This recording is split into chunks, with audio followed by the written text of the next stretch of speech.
দুনিয়াবি আলাপ করি। নিজেদের এক দল কিছু 4-5 জন ব্যক্তি ওমর রাদিয়াল্লাহু তাআলা আনহুর যুগে তারা কি করেছে, দূর থেকে এসে মসজিদে নববীতে সালাত আদায় করেছে। ওমর রাদিয়াল্লাহু তাআলা আনহু তাদেরকে সালাত আদায় করেছেন।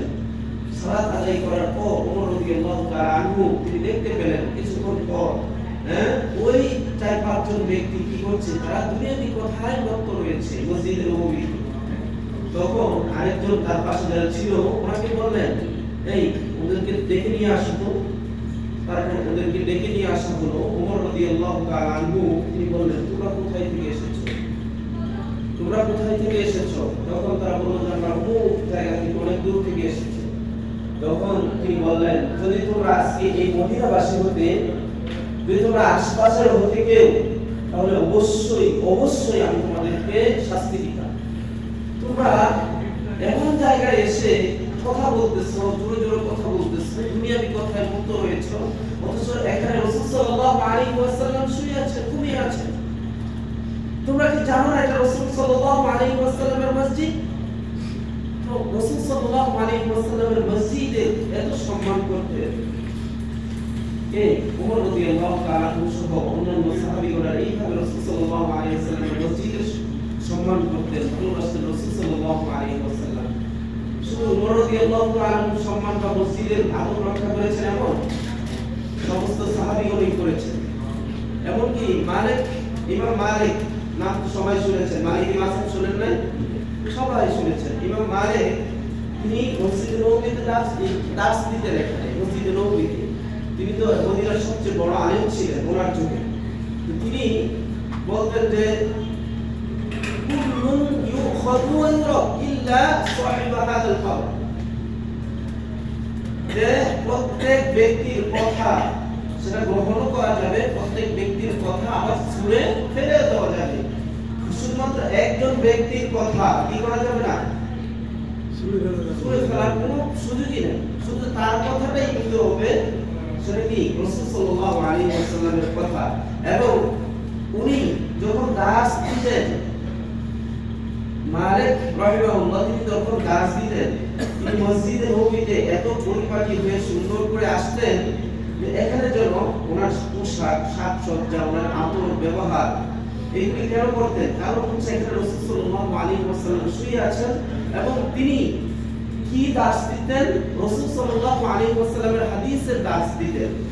এই জন্য তিনি মনে করতেন, আমি যে রাসূল সাল্লাল্লাহু আলাইহি ওয়াসাল্লামের বাণীগুলি প্রচার করছি, আমার মুখ দিয়ে বের হচ্ছে, সুতরাং আমার পোশাক যেন পবিত্র হয়, আমার পোশাক যেন সুন্দর হয়, আমার আখলাক চরিত্র যেন সুন্দর হয়, এটা তিনি সবসময় চাইতেন। এবং ওনার ছাত্রদেরকে বলতেন, যেটা হচ্ছে মসজিদুন নববী, রাসূলের মসজিদ, এখানে এসে তোমরা আদবের সাথে বসবা, আদবের সাথে সমস্ত কিছু করবা, আদবের সাথে সমস্ত কিছু শুনতে হবে। এইগুলি ওনাদেরকে সকলকে তিনি বলতেন। এইভাবে মসজিদে নববীর আদব রক্ষা করেছেন সমস্ত সাহাবীগণ, করেছেন তাবিঈনগণ, করেছেন তাবিঈনগণ করেছেন। সুতরাং আজকে আমরা কি করব না, এখানে এসেছি মসজিদে নববীতে গিয়ে সেখানে গিয়ে গল্প গুজব করব না। আসরের সময় যাব, আসরের সময় গিয়ে আমরা সেখানে থেকে যতটুকু জিকির আজকার করা যায়, দুরূদ পড়া যায়, আমাদের সময়টাকে দুরূদ আজকারে আমরা সব সময় ব্যয় করব। আমরা দুনিয়াবি কথা বলার করব না। আল্লাহ তাআলা আমাদেরকে মদিনার যে আদব, মদিনার যে শিষ্টাচার, সেটা গ্রহণ করার তৌফিক দান করুন সকলে বলে আল্লাহুম্মা আমিন। এবং আমরা কালকে আগামীকালকে ইনশাআল্লাহ জিয়ারা হবে, আপনারা সকলেই হয়তো জেনেছেন।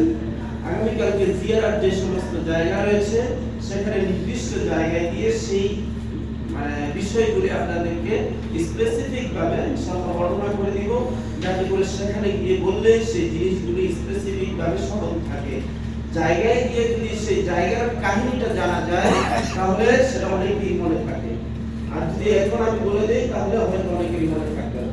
সেই জন্য আমরা কি করব, সেখানে গিয়ে জায়গাতেই বর্ণনা করব, যাতে করে আমাদের সেই বলছেন যে যেহেতু আপনি এখানকার স্কলার, সুতরাং আপনি এইগুলি পরিচালনা করবেন আপনার মতো করে, সুন্দর করে।